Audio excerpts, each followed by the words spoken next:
Hey guys, in this video, I will show you how to resize a video block in Squarespace. All right, let's begin. First, log into your Squarespace account and open the dashboard. From here, click on Pages and select the page or blog post where your video is located. Once you've opened the page, scroll until you find the video block you want to resize.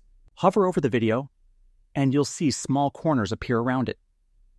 Click and drag these corners to adjust the size. You can make the video larger or smaller, depending on your layout preference. Take a moment to ensure the video fits well with the surrounding design so that it looks balanced and professional. After resizing, click Save to store your changes.